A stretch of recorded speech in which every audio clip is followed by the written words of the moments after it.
언젠가 제가 한 식당에 갔다가 좀 웃기지만 슬픈 그림을 본 적이 있습니다. 이 아시아 아빠의 표정이라는 제목의 그림인데요. 이 감정을 거절하고 마음을 닫아버린 상태를 아주 잘 보여주는 그림이죠. 이게 사실은 이 상태가요, 제일 아픈 상태입니다. 너무 아프고 복잡하니까 차라리 닫아버리는 겁니다. 여러분, 방 중에 제일 더러운 방이 뭐예요? 걸어 잠근 방입니다. 감당해야 되니까 닫아버린 겁니다. 이처럼요, 무감정은요, 상당한 정도의 고통을 반증합니다. 이것을 성경에서는 돌 같은 마음이라고 합니다. Stony heart. 돌같이 만들어버린 겁니다. 그걸 켜켜이 느끼면서 할 수도 없고 다룰 의지도 없는 겁니다. 놀라운 것은요, 에스겔서에서 이 돌 같은 마음에 대해 하나님께서 약속하시는 게 있다는 겁니다. 이렇게 말합니다. 성령을 부어 우리 안에 돌 같은 마음을 제하시고 그 안에 살 같은 마음을 회복시키겠다는 약속입니다. 이 약속은요, 놀랍게도 그리스도의 보혈이 신약 시대에 가져올 신약에 속한 유업 약속입니다. 예수님의 피는 단지 우리를 심판에서 건져 용서로 들어가게 할 뿐 아니라, 예수님의 피는 단지 우리를 지옥에서 건져 천국에 들어가게 할 뿐 아니라, 예수님의 피는 우리 안에 돌 같은 마음들, 그 고통으로 얼룩진 이야기들, 그로 인해서 감정을 차단하고 거절해버려야 될 정도의 이야기들 안에 마치 한 번도 상처받지 않은 것 같은 어린아이의 살 같은 마음을 창조하시고 그 고통의 이야기들을 지워가시는 은혜들을 약속하고 있다는 것입니다. 이것이 저와 여러분에게 약속된 유업의 일부임을 발견하게 되기를 바랍니다. 우리 12월에 이제 오셔서 우리와 같이 사역하면서 이제 함께 하게 되겠죠. 우리 이사벨 목사님, 코로나 이후로 진짜 오랜만에 같이 뵙게 되는데 참 하나님의 사람이죠. 근데 이 이사벨 목사님, 많은 분들이 아시다시피 몇 년 전에 남편인 아이븐 목사님과 사별을 했습니다. 서로 많이 아끼고 사랑하는 부부였기에 정말 많은 사람들이 안타까워했습니다. 근데 사별하신 지 한 1년 반쯤 됐을 때 저희 교회 방문하고 또 저희 집에서 같이 지냈습니다. 그래서 오랜만에 만나서 제가 조심스럽게 물었어요. 어떻게 지내셨냐고. 근데 얼굴이 해같이 빛나면서 그 해같이 빛나는 것과 전혀 다른 이야기를 하는 거예요. 뭐냐면 아이분이 떠나고 내가 10여 년을 키우던 개가 또 죽었다. 이 개를 아끼는 사람들한테 식구잖아요. 또 키우던 외동딸이 독립해서 집을 떠났다. 그리고 믿었던 스태프가 문제를 일으켜서 우리가 개척했던 교회에 큰 고통이 있다 지금. 이 얘기를 하는데 얼굴이 해같이 빛나면서 이러는 거예요. 근데 하나님의 은혜가 더 크다고. 근데 하나님의 은혜가 더 크다고. 제가 그 얼굴과 하나님의 은혜가 더 크단 말, 어떻게 보면 이 기독교인들의 이 클리셰, 뻔한 말이잖아요. 근데 이게 뻔한 빈말이 아니라 진짜 하나님의 더 큰 것 같은 거예요. 며칠 뒤에 그걸 입증하는 일이 있었어요. 저희가 사역을 끝나고 같이 야참을 먹고 있었어요. 야참을 먹는데 뭘 먹다가 되게 재밌는 일이 있었어요. 그래서 이제 제 아내랑 이사벨 목사님이랑 저랑 진짜 뭘 먹다가 빵 터졌어요. 너무 웃겨서 막 웃고 그게 너무 재밌었어요. 그러니까 이사벨 목사님이 그 순간을 남기고 싶었는지 식탁에 있는 음식들 이렇게 탁 카메라로 찍고, 그리고 갑자기 어디다 막 문자로 보내는 거예요. 그래서 혼자 문자를 보내시다 갑자기 딱 멈추는 거예요. 그러더니 혼자 더 빵 터져서 막 웃으시는 거예요. 그러면서 이렇게 얘기하는 거예요. 지금 난 이 순간이 너무 재밌어서 아이분한테 문자를 보내고 있었다는 거예요. 남편한테요. 근데 보내다 보니까 남편이 이미 하늘나라에 있다는 걸 방금 깨달았다는 거예요. 그래서 그런 게 너무 재밌어서 지금 더 웃음이 터진다는 거예요. 그래서 막 웃는 거예요. 제가 되게 곤란하더라고요. 같이 웃어야 되나? 어떻게 해야 되나? 여러분 그거 아세요? 남편과 사별한 사건은 거기에 있어요. 근데 데미지가 없어요. 사건은 10%는 1년 반 전의 사건이에요. 근데 그로 인한 데미지가 지워졌어요. 마치 그 일을 겪지 않은 아이의 살처럼 뽀송뽀송하게 웃을 수 있는 거예요. 하나님의 은혜가 더 커요. 하나님의 은혜가 더 커요 라고 했던 그 말은 그의 삶 속에, 그의 마음 속에 진실이었어요. 빈말이 아니었어요. 바꿔 말해서요, 에스겔에서 말한 우리 안에 돌 같은 마음을 제하고 살 같은 마음을 주시겠다는 하나님의 약속은 절대로 빈말이 아니에요. 하나님 그걸 정말 의미하셨어요. 그걸 믿는 사람들을 기다리세요. 그 약속을 주장하고 걸어 들어가기 원하는 자들을 기다리십니다. 그런데 또 한편 이러한 차원의 회복과 치유를 경험하고 사는 성도들은 사실 극히 드뭅니다. 그 이유는 왜일까요? 마태복음 5장 4절에서 예수께서 분명히 말씀하셨습니다. 함께 읽겠습니다. 시작. 애통하는 자는 복이 있나니 그들이 위로를 받을 것이미요. 예. 여러분, 아이가 넘어지면요, 응 울면서 엄마한테 달려갑니다. 약 발라달라는 게 아니에요. 붕대 감아달라는 게 아니에요. 위로해달라는 거예요. 놀랐다는 거예요. 슬프다는 거예요. 그럼 엄마가 충분히 위로해주면요, 이 아이가 그 위로를 훅 빨아들이고 나면요, 상처가 이렇게 시뻘겋게 벌어져 있는데 아무렇지도 않은 것처럼 다시 나가서 뛰어놉니다. 아이들은 놀라운 능력을 가지고 있어요. 자신에게 일어난 일을 가지고 누군가에게 달려갈 수 있는 능력, 그것을 가지고 위로를 구할 수 있는 능력, 그 능력을 우리는 신뢰의 능력이라고 합니다. 아이들은 신뢰의 능력을 가지고 있습니다. 그러나 우리는 자라가며 그 능력을 상실합니다. 신뢰할 대상이 없다고 생각합니다. 달려갈 곳이 없다는 것을 압니다. 그리고 이제 다른 능력을 개발합니다. 고통을 씹어 삼키고 뱃속 어디인가 우겨넣는 능력 말입니다. 그것이 건드려지면 TV 앞으로 달려나가는 능력 말입니다. 그것이 건드려지면 쇼핑을 하고 알코올을 우겨넣는 능력 말입니다. 예수님은요, 요한복음에서 놀라운 약속을 하셨어요. 우리를 고아처럼 두시지 않겠다고 하셨어요. 여러분, 고아처럼 두지 않겠다는 이 번역의 다른 버전이요, 위로받지 않은 채로 두지 않겠다, 이렇게 되어 있습니다.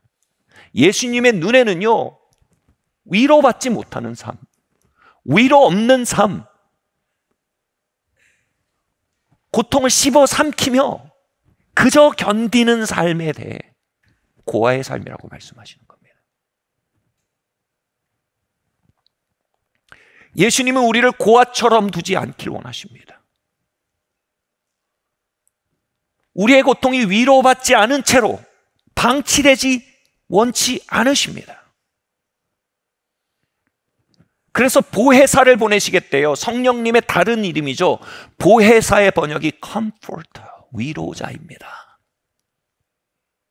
성령님의 신학적 정의는 찾아오셔서 임재하신다, 방문하시다, 출석하신 하나님의 뜻입니다. 다시 말해, 하나님의 아들, 딸들의 삶에 찾아와 위로하기 위해 함께 하시는 하나님이 성령 하나님, comforter, 위로자입니다. 우린 고아가 아닙니다. 우리는 위로받지 않은 채로 그것을 씹어 삼키며 살아갈 자들이 아닙니다. 우리에겐 성령님이 찾아와 계십니다. 이제 우리는 우리가 원래 잃어버렸던 그 라이프스타일을 다시 되찾아야 합니다. 신뢰의 라이프스타일이요, 그것을 가지고 달려갈 수 있는 라이프스타일이요, 위로를 구할 수 있는 라이프스타일이요, 그리고 그 안에 흥껏 위로를 들이키며 회복될 수 있는 그 라이프스타일이 회복돼야 합니다. 바울은요, 정말 많은 어려움이 있는 사람이었어요. 돌로 몇 번 맞았다 그러고요. 암살딸에게 항상 쫓겼고요. 또 각종 음해를 당하고 살았습니다. 이것을 요즘 사회적, 인격적 살인이라고 하죠. 음해를. 항상 음해당하는 사람이었어요. 그런데 그가 그 모든 것 속에서도 굳건히 나아갈 수 있었던 건 그의 강한 캐릭터 때문이 절대로 아니었습니다. 정반대였습니다. 그는 이렇게 말합니다. 자신이 계속해서 나아갈 수 있었던 건 어떤 고통도 능히 위로할 수 있는 하나님, 위로의 하나님, 다른 말로 컴포터입니다. 어떤 고통도 능히, 전능한 능력으로 위로하실 수 있는, 위로에 있어서 전능하신 성령님이 나와 함께하기 때문이다. 다시 말해, 고통의 양이 거기 있을지언정 그 고통보다 더 큰 위로가 부어질 수 있다면 그는 웃을 수 있었던 것입니다. 그는 노래할 수 있었던 것입니다. 여러분, 우리의 삶에서 중요한 주제는 고통의 양이 아닙니다. 우리의 삶에서 중요한 주제는 위로의 양입니다.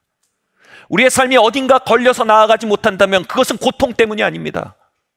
위로의 양이 적기 때문입니다. 이미 벌어진 고통, 우리가 어찌할 수 없습니다. 그러나 부어지는 위로에 대해 우리는 갈망할 수 있습니다. 구할 수 있습니다. 보혜사에게 달려갈 수 있습니다. 그것을 우리의 삶에 증가시킬 수 있습니다. 그러므로 우리는 과거에서 놓여져 다시 웃을 수 있습니다. 다시 노래하고 걸어갈 수 있는 것입니다. 고통 중심의 사고를 두려움이라고 합니다. 위로 중심의 사고를 갈망이라고 합니다. 고린도후서 1장 4절에서 바울은 이렇게 말했습니다. 함께 읽겠습니다. 시작. 우리의 모든 환난 중에서 우리를 위로하사 우리로 하여금 하나님께 받는 위로로서 모든 환난 중에 있는 자들을 능히 위로하게 하시는 이시로다. 아멘. 이 하나님이 우리 하나님이세요. 우리가 가진 고통의 깊이는 다 다릅니다. 그런데 이 본문이 말하는 것은 무엇입니까? 고통의 깊이가 다를지언정 어떤 고통의 깊이도 능히 넘치게 할 위로를 하나님이 가지고 계시다는 거예요. 성령님이 가지고 계시다는 거예요.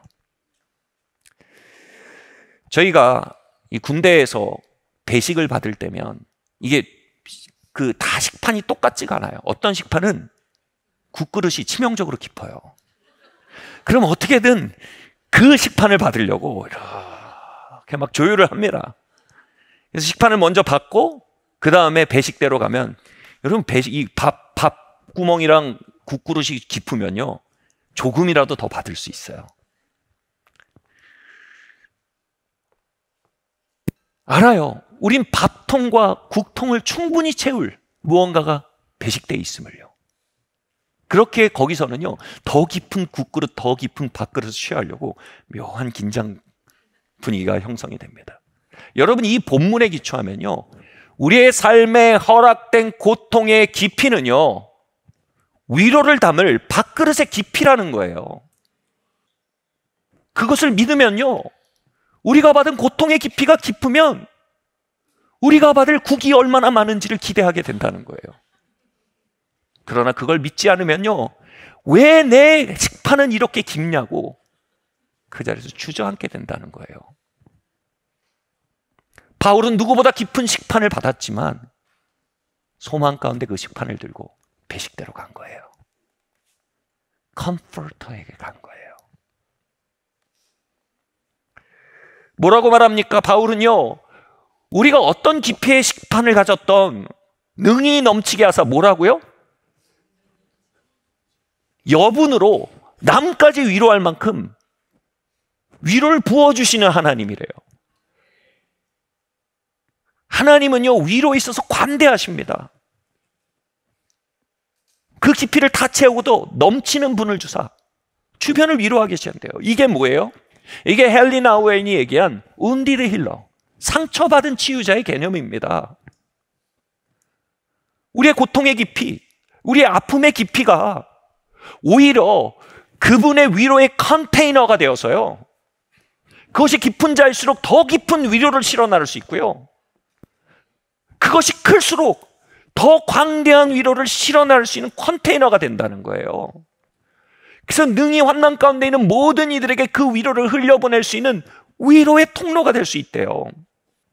제가 사람 여기 계셔서 지금 말하기가 좀 그렇지만, 수산나 목사님이 트라우마 카운셀링의 그 트라우마 테라피스트예요. 근데 그 삶에 있는 이 트라우마 테라피스트라는 이 전문성이 그 치유와 회복을 가져올 수 있지만, 사실은 저는 이렇게 느껴요. 제가 저번에 저희 스쿨에서 이야기를 나눠주시는데, 정말 마음속 깊이 그게 남았어요. 사실 몇 년 전에 이 두 분의 사랑하는 아들이 교통사고로 세상을 떠났어요. 결혼한 아들인데요. 여러분, 이거보다 큰 고통은 많지 않을 거예요. 그죠? 정말 깊고 큰 식판을 받은 거예요. 차이는 어디서 만들어집니까? 그 깨진 무릎을 가지고 아빠에게 달려가는 겁니다. 그 식판 들고 배식대로 달려가는 겁니다.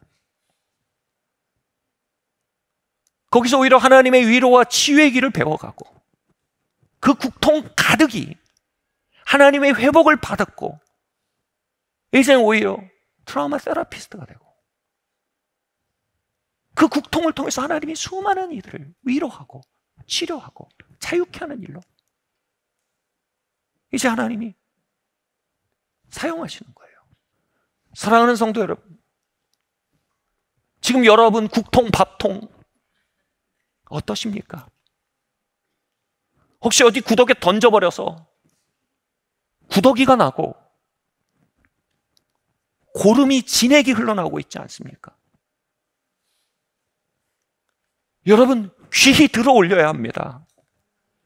주님이 약속하신 컴포터, 위로자, 그 배식대로 소망 가운데 나아가야 합니다.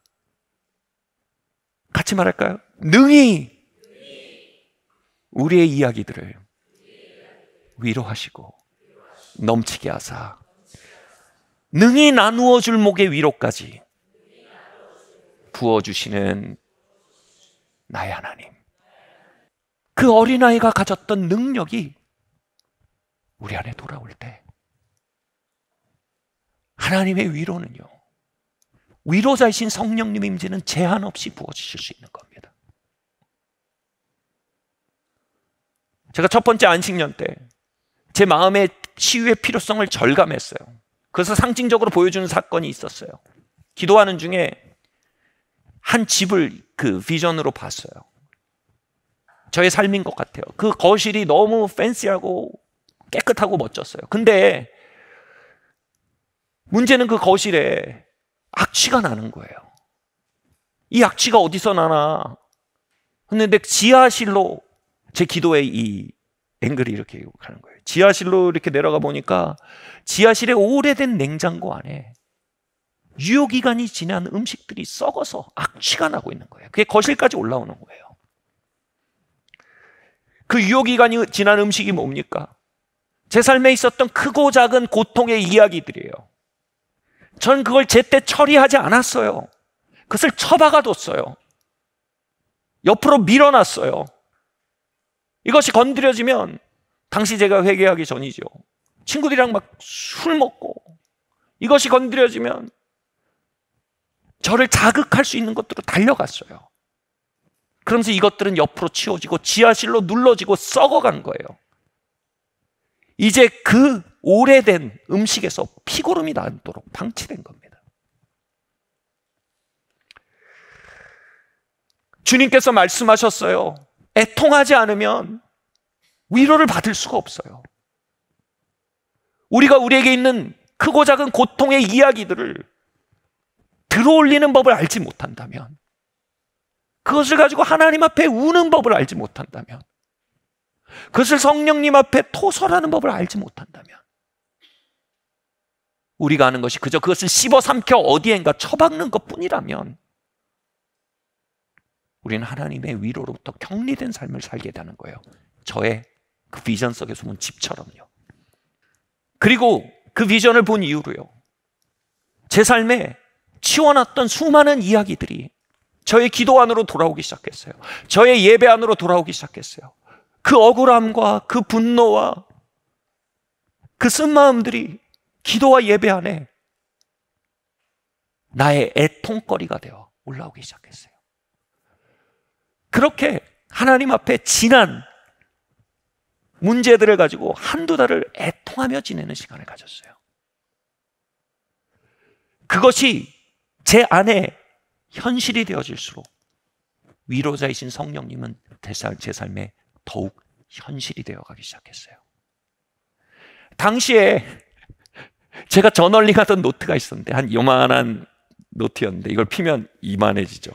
여기에다가 제가 저널링을 이렇게 글자로 제가 제 안에 있던 것들을 써내려가다 이제 안 되겠는 거예요. 감당해서 굵은 매직을 가져와서 사인펜을 가져와서 큰 글씨로 I can get angry. 나 이제 화낼 수 있다. 나 이제 울 수 있다. 나 이제 신음할 수 있다. 왜냐하면 난 고아가 아니거든. 왜냐하면 나에겐 위로자가 있거든. 이제 내게 필요한 건 지하실이 아니라 이제 내가 필요한 건 위로자와 함께하는 다락방이거든. I can get angry. 그때 글씨를 보면 막 뭐가 뿜어져 나올 것 같은 글씨체예요.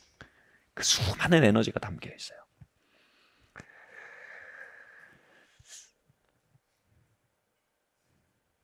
사랑하는 성도 여러분, 하나님은 위로자이십니다. 저는 때때로 바울이 기도하는 모습을 상상해 봅니다. 성령님, 저들이 돌로 칠 때 너무 아팠어요. 그들이 나를 음해할 때 너무나 무서웠어요. 그때 능히 위로하시는 하나님의 위로가 바울을 끊어안았을 것입니다. 바울은 그 임재 안에 하나님의 넘치는 위로에 젖어드는 아이가 됐을 것입니다. 그리고 어쩌면 이거 더 할 수 있겠는데? 다시 웃을 수 있겠는데? 다시 노래할 수 있겠는데? 이렇게 어린아이 같은 살과 같은 마음이 돌아왔던 것입니다.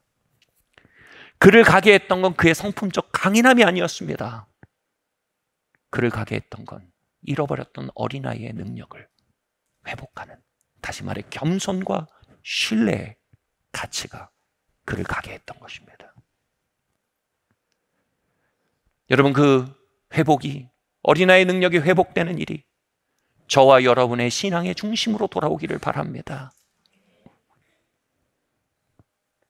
우리의 예배의 중심에, 우리의 기도의 중심에 토설의 능력, 의뢰의 능력, 애통의 능력이 돌아오기를 바랍니다. 두 번째로요, 같이 한번 읽어볼까요? 시작. 우리의 믿음의 감정이 돌아와야 합니다. 갈라디아서 5장 22절 말씀 함께 읽겠습니다. 오직 성령의 열매는 사랑과 희락과 화평과 오래 참음과 자비와 양선과 충성과. 잠깐 주의를 환기시키고 얘기를 한번 해보겠습니다. 오늘날의 복음주의자들의 가장 큰 오류에 대해서 마틴 로이드 존스 박사나 존 파이퍼 박사는 이렇게 얘기합니다. 감정을 믿음과 대치되는 것으로 이해한다는 것. 여러분, 이렇게 이해하는 분 계세요? 이게 가장 큰 오류라는 거예요. 그들은 심지어 이렇게 비판합니다. 이건 죽은 신앙의 대표적인 징후래요. 이걸 신앙주의라고 합니다. 신앙주의. 감정 오직 믿음이야. 근데 바울이 얘기한, 루터가 얘기한 오직 믿음은 이게 전혀 아닙니다. 감정은 중요하지 않고 믿음만 중요하다. 이거 아닙니다. 참 신앙에 있어서 여러분, 감정은 필수적입니다. 진짜 믿음은요, 우리가 믿는 내용에 대한 감정을 우리 안에 창조해내는 성령의 역사를 동반합니다. 이것에 대하여 여러분, 복음주의의 정말 거성이죠. 우리 조나단 에드워드 박사가 이렇게 얘기했어요. 인간의 본질을 창조하신 하나님께서는 그들에게 감정을 주셨을 뿐 아니라 뭐라고요? 감정이 그들의 행동의 발원지가 되게 하셨다. 이 사실은 참된 믿음 또한 감정 안에 존재함을 이 사실은 참된 믿음이 또한 감정 안에 존재함을 보여준다. 사람들이 변화되지 않는 이유는 그들이 듣는 것 때문에 감정의 영향이 받지 않고 있기 때문이다. 그들이 감정적으로 영향받기 전에는 이러한 변화되지 않는 상태가 지속될 것이다. 예를 들어서요, 여러분, 우리가 예수님의 피로 용서받은 걸 믿으십니까? 그러나 우리의 마음속엔 여전히 죄책감과 수치감이 장악하고 있습니다. 우리가 하나님께 사랑받고 하나님의 나라로 받아들여진 자라고 믿으십니까? 그러나 우리의 마음은 여전히 소외감과 소속될 수 없다는 낙심이 지배하고 있습니다. 외로움이 가득합니다. 그러므로요, 정말로요, 산 믿음의 자리에는요, 그 산 믿음이 가져오는 용서와 용납이 우리의 마음을 선점하던 죄책감과 수치감과 전쟁을 벌이는 것이 참 믿음이 역사하는 자리입니다.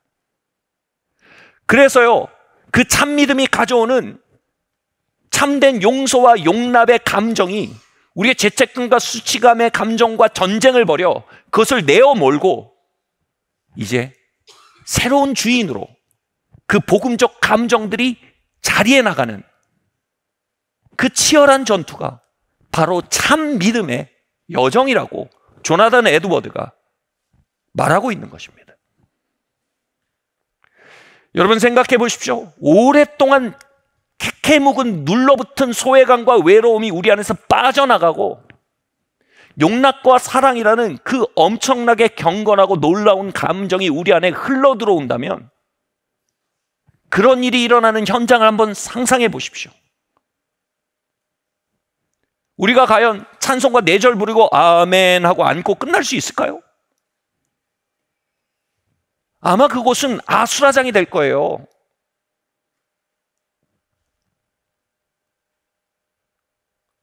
그 해묵은 소외감들이 우리 안에서 빠져나올 때 조용히 나옵니까? 대부분 물이 돼서 나오지 않습니까? 눈물 콧물로 쏟아져 나옵니다. 또한 하늘에 있는 용납과 사랑이 부어질 때요, 그게 그냥 머리로 들어옵니까? 우리의 비어서 쓰려져 있는 그 빈통을 켜켜이 채워가는 온수처럼 부어지는 겁니다. 그때 우리가 어찌 환희로 경탄하지 않을 수 있겠습니까? 저는 상담 세션들을 자주 경험했습니다. 그곳에서 건강하지 않고 파괴적인 정서들이 노출되고 빠져나가고 새롭고 건강한 정서들이 부어질 때요, 말씀드렸듯 아우성이 벌어집니다.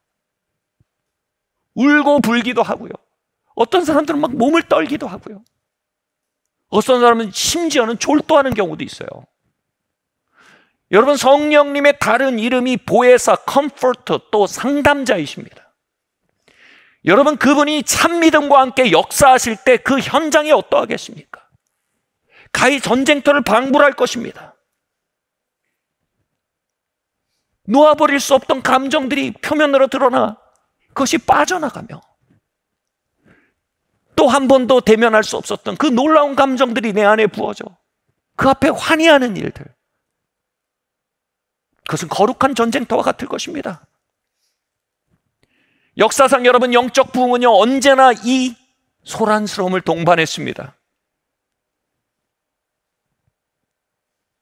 이 거룩한 소란스러움이 우리의 기도 안에 돌아오길 바랍니다. 물론 소리를 많이 내자는 소리가 아닙니다. 난리를 치자는 소리가 아닙니다. 제가 말하는 건 이겁니다. 우리 안에 얼마나 비복음적인 감정들이 그 안에 있습니까? 주님은 내가 너의 아버지가 되니 두려워 말라 하시나, 두려움과 염려와 쓴마음과 질투와 비교의식, 거절감들이 선점하고 있는 그곳에 여러분, 복음적 감정들이 주입되기 시작하는 그 일 말입니다. 여러분, 이러한 변화를요, 조나단 에드워드는 경건의 능력이라고 말했어요. 경건의 능력의 반대가 뭡니까? 경건의 모양입니다. 우리 안에 형제를 향한 존중과 사랑과 용서가 없어요. 혐오와 비판과 판단이 있어요. 경건의 모양은 뭡니까? 형제님 사랑합니다. 이건 경건의 모양입니다. 경건의 능력은 뭡니까? 하나님, 성령님 내 안에 형제를 향한 사랑이 없습니다. 비판과 미움이 가득합니다. 내 이 비복음적인 감정들을 당신 앞에 토설하고 씻어주시길 구합니다. 당신의 능력, 경건의 능력만으로만 제가 새로운 사람이 될 수 있사오니 성령님 저를 도와주십시오. 경건의 모양은 우리의 마음을 건너뛴 채 이 행위 자체를 고치려 합니다. 그러나 경건의 능력은 우리의 마음을 들어올려 비복음적 감정들이 난립해 있는 그 현장에 성령의 역사를 갈구하기 시작하는 것입니다. 아멘. 성령 하나님은 우리가 경건의 모양이 아닌 경건의 능력 가운데 살기를 원하십니다. 그리고 그 경건의 능력의 실제는 바로 그분 자신이십니다. 여러분, 그분이 오셔서 여러분 안에 새로운 정서를 창조하도록 허락해 드리십시오. 비복음적 정서들을 올려드리며 행위를 회개하는 것만이 아니라 우리의 비복음적 내면들을 회심하고 회개하며 나아갑시다. 그럴 때 그분께서 창조하시는 하나님의 왕국이 우리의 결단이 아니라 그분의 역사가 우리의 새로운 삶의 수자원이 될 것입니다. 그때 우리의 크리스찬이티는 더 이상 연기나 계속되는 결단과 수고가 아닌 그분이 이루신 일로부터 흘러넘치는 아름다운 삶이 될 것입니다. 우리 같이 한번 말할까요? 성령 하나님, 저를 경건의 능력 안으로 초대하여 주십시오. 아멘. 여러분, 성령께서 그 일을 하기 원하시나 여기서 우리가 반드시 해야 할 우리의 몫이 있습니다. 말씀드렸듯 이제 우리의 신앙의 중심에 감정이 돌아오게 해야 합니다. 감정이라는 판도라의 상자, 우리에게 두려움을 주지만 우리가 예측할 수 없으나 성령의 권능 안에선 우린 그 상자를 다뤄갈 수 있습니다. 그러니 성령님을 의지함으로 우리의 예배 안에, 우리의 기도 안에 감정이 돌아올 수 있게 되기를 바랍니다. 하나님과 우리 안에 정서적 유대가 생길 수 있게 되길 바랍니다. 우리 서로 정서적 교류가 있게 되길 바랍니다. 하나님과 우리 사이에 빈말의 기도와 빈말의 예배가 아니라 참으로 마음이 함께하는 예배, 마음이 함께하는 교제가 있기를 바랍니다. 우리 같이 한번 말해볼까요? 예수님의 이름으로 나의 정서를 삶의 중심으로 다시 환영합니다. 이 안에 담긴 이야기들을 하나님께 들고 나가겠습니다. 보혜사를 이 이야기 안으로 초대하겠습니다. 아멘. 그래서 우리의 예배 안에 열정이 있게 되고요, 겸손한 고백이 있게 되고요, 애통함이 있게 되고요, 우리의 교제 안에 사랑이 있게 될 것입니다. 아멘. 우리 다음 말씀 한번 볼까요? 시작.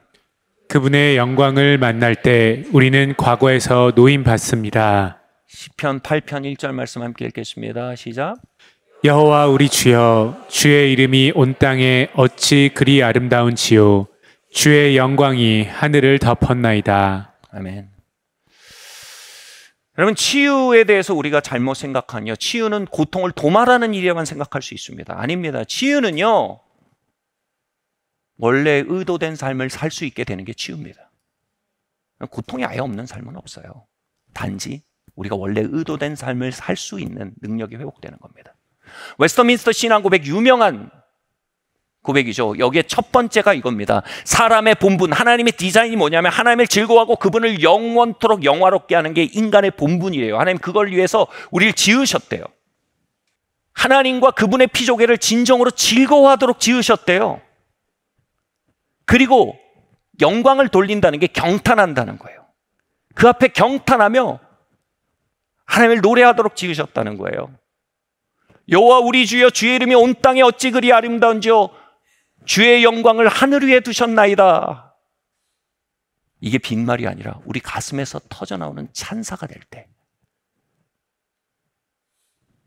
여러분, 그것이 정말 치유가 지향할 수 있는 어떤 지점입니다. 하나님께서 우리의 내면을 계속 소비하고 있는 다양한 크고 작은 의식 무의식적인 고통의 이야기들을 처리해 나가시고요, 그 이야기들이 정돈되어져 가고요, 충분히 위로되어질 때 우리가 안으로 쓰던 에너지가 자유로웠습니다. 그런 놀라운 일이 벌어집니다. 이전에 안 보이던 것들이 보입니다. 여호와 우리 주여, 주의 이름이 온 땅에 어찌 그리 아름다운지요, 주의 영광을 궁창에 두셨나이다. 요한계시록에서 천사들과 24장로들이 예수님 보좌 앞에서 거룩하다 거룩하다 거룩하다라고 찬양하는데, 얼마나 찬양하면요, 영원토록 찬양한대요. 쉬지 않고요. 다른 말로 이거 얼마나 큰 노가다입니까? 근데 그게 아니에요. 이 거룩하다는 말은요, 그때 용례를 보면 어떤 주석가가 이렇게 말하는데 전 정확하다고 생각합니다. 너무나 탁월하게 감동적이어서 눈을 뗄 수가 없다는 뜻입니다.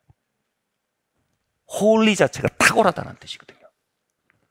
근데 그냥 탁월한 게 아니라 내 마음을 사로잡을 정도로 아름답다는 뜻입니다. 여러분, 그 24장로와 천사들이요, 하나님의 보호자를 보며 숨이 멎도록 이건 찐입니다. 이건 진짜입니다. 이건 와. 그분의 보좌 앞으로 우리 매주일 모입니다.